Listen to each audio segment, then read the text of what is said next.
അപ്പോൾ സംസ്ഥാന യുവജന കമ്മീഷൻ നിതിൻ രാജിന്റെ ആത്മഹത്യയുമായി ബന്ധപ്പെട്ട് ഈ വിഷയത്തിൽ സ്വമേധയാ ഒരു കേസെടുത്തിരുന്നു.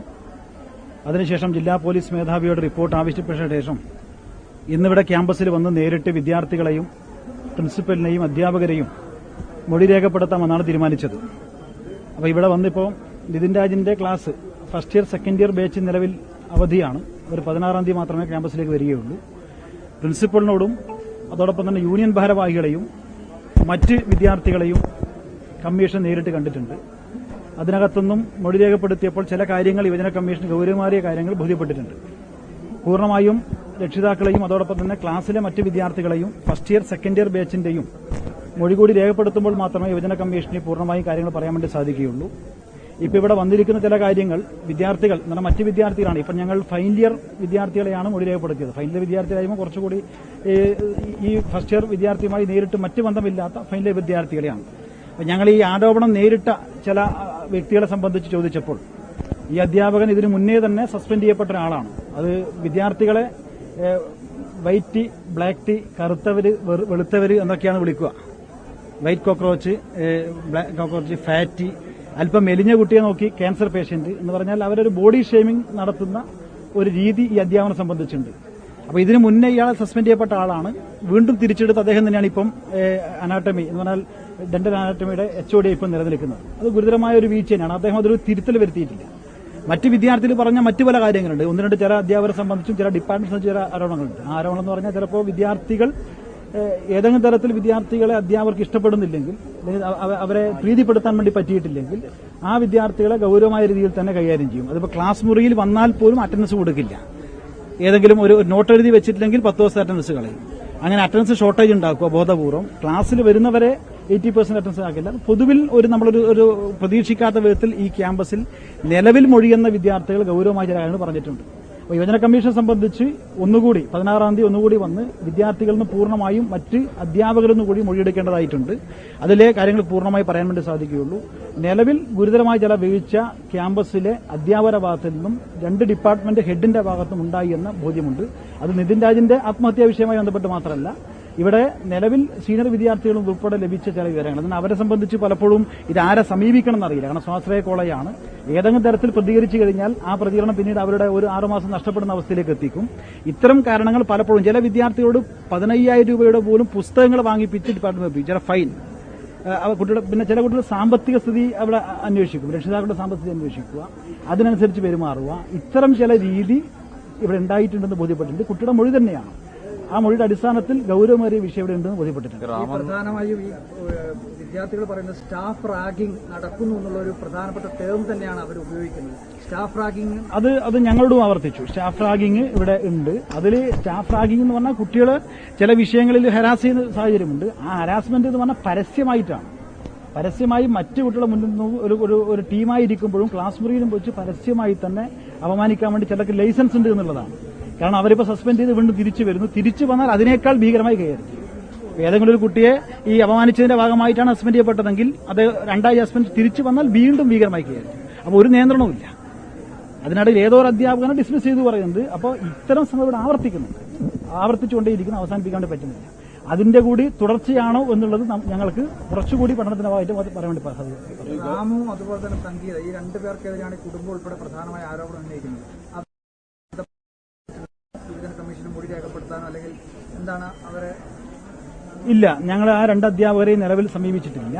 ഞങ്ങൾ ആദ്യം ഉദ്ദേശിക്കുന്നത് ഈ ഡെന്റൽ അനാട്ടമിയിലെ മറ്റ് അധ്യാപകരുടെ മൊഴി രേഖപ്പെടുത്താൻ വേണ്ടിയിട്ടാണ്. അതോടൊപ്പം തന്നെ 1-2 ഡിപ്പാർട്ട്മെന്റ് അധ്യാപകരുടെ മൊഴി രേഖപ്പെടുത്താനുണ്ട്. കാരണം ഇതിനകത്തൊരു പ്രശ്നം കുട്ടികൾ തന്നെ പറയുന്ന ഒരു പ്രശ്നമുണ്ട്. കാരണം നിങ്ങൾ അധ്യാപകരിൽ നിന്ന് ചിലപ്പോൾ നിങ്ങൾ പ്രതീക്ഷ പോലെ ലഭിച്ചു എന്ന് വരില്ല.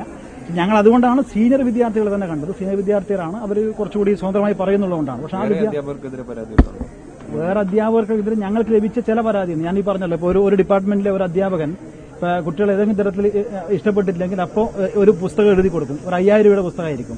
ആ പുസ്തകം വാങ്ങി ഡിപ്പാർട്ട്മെന്റ് ലൈബ്രറി കൊടുക്കണം. ഇപ്പോൾ 15,000 രൂപയുടെ പുസ്തകമായിരിക്കും. അതിനകത്ത് റെസീറ്റ് ഒന്നുമില്ല. ആ ഡിപ്പാർട്ട്മെന്റിലെ അവരുടെ പ്രതിനിധി ഉണ്ടാവില്ല, റെപ്രസെന്റേറ്റീവ്, ക്ലാസ് ലീഡർ. ആ ക്ലാസ് ലീഡറുടെ ഗൂഗിൾ പേ ചെയ്യണം. അപ്പോൾ തെളിവില്ലല്ലോ. ക്ലാസ് ലീഡർക്ക് ഗൂഗിൾ പേ ചെയ്യുക, അവർ ആ ബുക്ക് വാങ്ങി കൊടുക്കുക.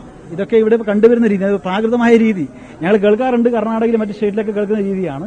അത് പൊതുവെ കേരളത്തിൽ ഇത്തരം രീതി കേട്ടുകേൾവി ഇല്ലാത്തതാണ്. അപ്പോൾ കുട്ടികളെ അവരുടെ സാമ്പത്തികമായി പോലും അവരുടെ മനസ്സിലാക്കി പീഡിപ്പിക്കുന്ന രീതി ഇവിടെ ഉണ്ടെന്ന് വെച്ചാൽ തുടർ നടപടികൾ എന്താണ്? തുടർ നടപടി ഇനിയിപ്പോൾ 16-ാം തീയതി, ഇപ്പോൾ ചില വിദ്യാർത്ഥികൾ ഇപ്പോൾ വീട്ടിലാണുള്ളത്. അപ്പോൾ വീട്ടിൽ പോയി കാണാവുന്ന പരിമിതി ഇപ്പം ഉണ്ട്. നാളെ അപ്പോൾ 16-ാം തീയതി കോളേജിലേക്ക് കുട്ടികൾ തിരിച്ചു വരും. അപ്പോൾ യുവജന കമ്മീഷൻ ഒന്നുകൂടി വന്ന് ഫസ്റ്റ് ഇയർ ബാച്ചിനെ പൂർണ്ണമായി കണ്ട് അവിടെ മൊഴി രേഖപ്പെടുത്തും. അതിനുശേഷം ആവശ്യമായ അധ്യാപകരെ കൂടി മൊഴി രേഖപ്പെടുത്തിയ ശേഷമാണ് റിപ്പോർട്ട് സമർപ്പിക്കുക. ഗൗരവമുള്ള വിഷയങ്ങളാണ് എന്ന് മൊഴി എന്ന് പറഞ്ഞല്ലോ. അപ്പോൾ എങ്ങനെയായിരിക്കും ഇനി അങ്ങനെയുള്ള ഗൗരവമുള്ള വിഷയങ്ങൾ കണ്ടാൽ എന്തൊക്കെ നടപടികൾ സ്വീകരിക്കാൻ യുവജന കമ്മീഷന് കഴിയും? അല്ല, പോലീസ് അന്വേഷണം വളരെ ഗൗരവമായി തന്നെ നടക്കുന്നുണ്ട്. പോലീസ് അന്വേഷണത്തിനകത്ത് ഞങ്ങൾ അതിന്റെ കാര്യങ്ങൾ ഇപ്പം നോക്കേണ്ട ആവശ്യം വരുന്നില്ല. പക്ഷേ യുവജന കമ്മീഷൻ നിലക്ക് നിലവിൽ ഇതൊരു പഠന വിഷയം. കാരണം മുമ്പ് നെഹ്റു കോളേജിൽ വിഷയം നടന്നപ്പോഴായിരുന്നു സംസ്ഥാനത്ത് ഈ വിഷയത്തെ കുറച്ച് ഗൗരവമായി കണ്ടത്. അപ്പോൾ യുവജന കമ്മീഷൻ ഇപ്പോൾ ആലോചിക്കുന്നത് ഇതിന്റെ ഭാഗം തുടർച്ചയായി തന്നെ സംസ്ഥാനത്തെ സ്വാശ്രയ കോളേജുകളിൽ ഉൾപ്പെടെ യുവജന കമ്മീഷന്റെ സിറ്റിംഗ് ഉണ്ടാവും. അതിനകത്ത് വിദ്യാർത്ഥികൾ പലപ്പോഴും ഞങ്ങൾ ബോധ്യപ്പെട്ടൊരു കാര്യമാണ്, ഇവിടെ തന്നെ ഇവർക്ക് അറിയില്ല ഞങ്ങളെ സമീപിക്കാൻ വന്നിട്ടുള്ളത്. അവരിപ്പോൾ ഞങ്ങളോട് എല്ലാവരും ഞങ്ങളെ മെയിൽ ഐ ഡി വാങ്ങിച്ച്, ഞങ്ങളെ ഫോൺ നമ്പർ വാങ്ങിച്ച്, അപ്പോൾ ഒരുപാട് കാര്യങ്ങളും പരാതികളും പറയാനിങ്ങനെ നിൽക്കുകയാണ്. പക്ഷെ അവർക്ക് അറിയുന്നില്ല. അപ്പോൾ യുവജന കമ്മീഷൻ പ്രധാന കോളേജുകളിൽ ചില കോളേജുകളെ തീരുമാനിച്ച് അത്തരം ക്യാമ്പസ് സിറ്റിംഗ് നടത്തി ഇത് സമാനമായ വിഷയം ഒരു കോളേജിലും ആവർത്തിക്കാതിരിക്കാനുള്ള ജാഗ്രത ഉണ്ടാകും. അതോടൊപ്പം തന്നെ കമ്മീഷന്റെ റിപ്പോർട്ട് ഗവൺമെന്റിനും ഉന്നത വിദ്യാഭ്യാസ വകുപ്പിനും കൊടുക്കുന്നതായിരിക്കും. ഈ നിതിൻ രാജ് പ്രിൻസിപ്പലിന്റെ റൂമിൽ നിന്ന് ഇറങ്ങിയതിന് ശേഷമാണ് ഇത്തരത്തിൽ നേരെ മെഡിക്കൽ കോളേജിന്റെ ഇപ്പൊ ഇറങ്ങി വരുമ്പോൾ ഞങ്ങൾ മൊഴി രേഖപ്പെടുത്തി ഇറങ്ങി വരുന്ന കൂട്ടത്തിൽ ഒരു വിദ്യാർത്ഥി എന്നെ കണ്ട് ഈ വിഷയം പറഞ്ഞിട്ടുണ്ട്. ഇപ്പൊ നാളെ അതിൽ കൂടുതൽ വ്യക്തത വരുത്താൻ വേണ്ടി ശ്രദ്ധിക്കും. കാരണം ഈ അന്ന് രാവിലെ അന്ന് ഉച്ച സമയത്ത് ഈ കുട്ടിയെ ഈ ക്യാമ്പസിലേക്ക് വിളിച്ചിരുന്നു, ഇവിടത്തേക്ക് സ്റ്റാഫ് റൂമിലേക്ക് എവിടത്തേക്ക് വിളിച്ചിരുന്നു എന്നും രണ്ട് കുട്ടികൾ പറഞ്ഞ കാര്യമാണ്. ഇപ്പം വിളിച്ചിരുന്നു എന്നും അതിനുശേഷം ആണ് കുട്ടി ഇവിടെ ഫോൺ വെച്ച് നേരെ മെഡിക്കൽ കോളേജിലേക്ക് പോയതെന്ന് ഇപ്പൊ രണ്ട് വിദ്യാർത്ഥികളെന്ന് പറഞ്ഞിട്ടുണ്ട്. ഈ മൊഴി കൂടി പിന്നീട് ഞങ്ങൾ രേഖപ്പെടുത്തുന്നതായിരിക്കും. ലോണറുമായി ബന്ധപ്പെട്ട എന്തെങ്കിലും മൊഴികൾ കിട്ടിയിരുന്നോ? അല്ല, അതൊന്നും ഞങ്ങൾ അങ്ങനെ പരിശോധിക്കണം. അതൊന്നും അങ്ങനെ ആത്മഹത്യ സംബന്ധിച്ച് കാരണം അറിയില്ല. കാരണം 10-15,000 രൂപ ഒരു ആത്മഹത്യ കാരണമാണെന്ന് അറിയില്ല. അതൊക്കെ പിന്നീട് വരേണ്ട കാര്യങ്ങളാണ്. അതിൽ വേറെ വിവരങ്ങൾ സംബന്ധിച്ച് ഞങ്ങൾക്കില്ല. സാമ്പത്തികമായിട്ട് ആവശ്യപ്പെട്ടതിന്റെ ഭാഗമായിട്ടാണല്ലോ അത് ഈ സംഭവത്തിന് ശേഷം ഇവിടെ അതിന് മുന്നേ വരെ കാരണം ഈ സംഭവത്തിന് ശേഷം ഒരു കോണിൽ നിന്നും ഒരു ഇതാണ് കാരണമെന്നൊരു സാധനങ്ങൾ പ്രചരിച്ചു കഴിഞ്ഞാൽ അതായിരിക്കും പിന്നീട് പ്രചരണം ഉണ്ടാവുക. അപ്പൊ അത് ഉറപ്പിക്കാനും കഴിയില്ല, അത് തള്ളാനും കഴിയില്ല. അപ്പൊ അതിനിപ്പം കമ്മീഷൻ തയ്യാറാകുന്നില്ല. അതിപ്പോ ഞങ്ങളിപ്പോ ഒരു സംഭവം ഇതാണെന്ന് ഒരു പ്രചരണം വന്നു കഴിഞ്ഞാൽ പിന്നെ അതായിരിക്കും. പിന്നെ അത് അന്വേഷണത്തിൽ മാത്രമേ ബോധ്യപ്പെടാൻ വേണ്ടി പറ്റുകയുള്ളൂ. അപ്പൊ കമ്മീഷനെ സംബന്ധിച്ച് അത് ഉറപ്പിക്കാനും പറ്റില്ല, അത് തള്ളാനും കഴിയുന്നില്ല. പക്ഷേ ഞാൻ ചോദിച്ചു, പ്രിൻസിപ്പൾ ചോദിച്ചു, 10-15,000 രൂപയ്ക്ക് വേണ്ടി ഒരാൾ സൂസൈഡ് ചെയ്യോ? അപ്പോ അത് അല്ല പ്രിൻസിപ്പൾ ഒരു 6 പേര് ഒരു പഠനത്തിന് വേണ്ടി വെച്ച് ഒരു കമ്മീഷൻ വെച്ചിട്ടുണ്ട്. അപ്പൊ അതിന്റെ റിപ്പോർട്ട് ഞങ്ങൾക്ക് തരും. പ്രിൻസിപ്പളുമായി പേഴ്സണൽ സംസാരിച്ചപ്പോൾ അദ്ദേഹം ഇത്തരം കാര്യങ്ങൾ മാത്രം അത് സ്വാഭാവികമായും കോളേജ് പ്രിൻസിപ്പൾ നമ്മൾ ഇതിനപ്പുറം മറ്റൊരു സംഭവം പ്രതീക്ഷിക്കേണ്ടതില്ലല്ലോ. ഞങ്ങൾക്ക് ബോധ്യമുള്ള കാര്യമാണ്. അതിപ്പം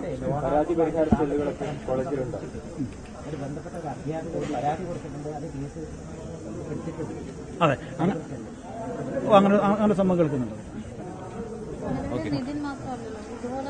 അതാണ് നിങ്ങൾ ഈ പറയുന്ന ആപ്പോ മറ്റോ വിഷയം മാത്രമാണെങ്കിൽ ഞങ്ങൾ പൊതുവെ ഇയാൾ പറഞ്ഞതിന് സമാനമായ രീതിയിലുള്ള മൊഴി ലഭിക്കുന്നത് മറ്റു കുട്ടികളിൽ നിന്നാണ്.